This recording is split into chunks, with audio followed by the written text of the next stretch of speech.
Quand on creuse un peu l'affaire Epstein, on s'aperçoit que c'est le fonctionnement quotidien des systèmes démocratiques. L'affaire du Safari Club est très intéressante là-dessus. Alors attendez, vous dites c'est le système quotidien, vraiment? Oui. Mais c'est d'une banalité.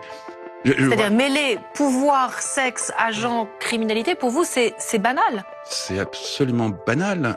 C'est-à-dire, dites-nous plus, parce que là, excusez-moi, je connais pas de dirigeants politiques forcément qui sont mêlés dans tous les réseaux pédocriminels. Vous avez peut-être zappé des cours d'histoire dans votre école de journalisme, mais je veux bien que vous me les rappeliez alors. Dans les années 70, on a eu une affaire qui s'appelait la Commission Church aux États-Unis, qui a révélé les pratiques absolument abjectes de la CIA, infiltration de la presse, manipulation de l'opinion publique, assassinat politique, ou encore la fameuse affaire MKUltra. Enfin, ça a donné un énorme scandale qui a verrouillé, le Sénat américain a verrouillé en 75 la possibilité de la CIA de faire des actions un peu déviantes. Le résultat, c'est qu'Henry Kissinger, qui était le grand Sherpa de la diplomatie américaine à l'époque, a réuni la France et les monarchies du Golfe pour continuer les actions de lutte contre les soviétiques et le communisme, notamment sur l'Afrique et le Moyen-Orient. Ça a donné ce qu'on a appelé Safari Club.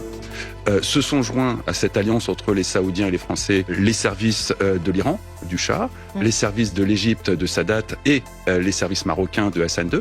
Et tout ce petit monde, des années durant, a orchestré des bases œuvres de la guerre froide du camp occidental sur deux continents, le Moyen-Orient et l'Afrique. Epstein, dans l'histoire, était, entre son passage à Bernstein et le moment où il est devenu indépendant, était l'un des grands magiciens de la finance de l'époque pour déplacer des fonds occultes. Donc vous arrivez à quelle conclusion, pardon? Que c'est comme ça que fonctionnent les démocraties.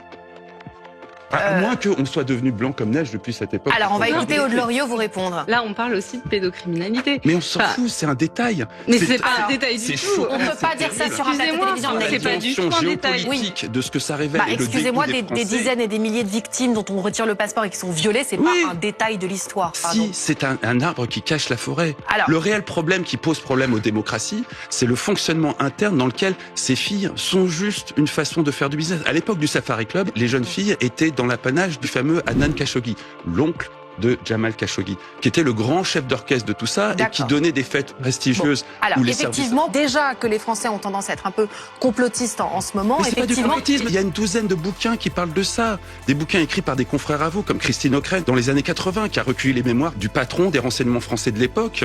Bon, alors on va laisser la parole à Raphaël Grabli. Vous pensez effectivement, Raphaël, que ce système ne date pas d'hier, finalement? C'est pas... Enfin, je suis un peu gêné par ce qui vient d'être dit. C'est de l'histoire, Raphaël. Alors, c'est dans les livres d'histoire ce que je viens de dire.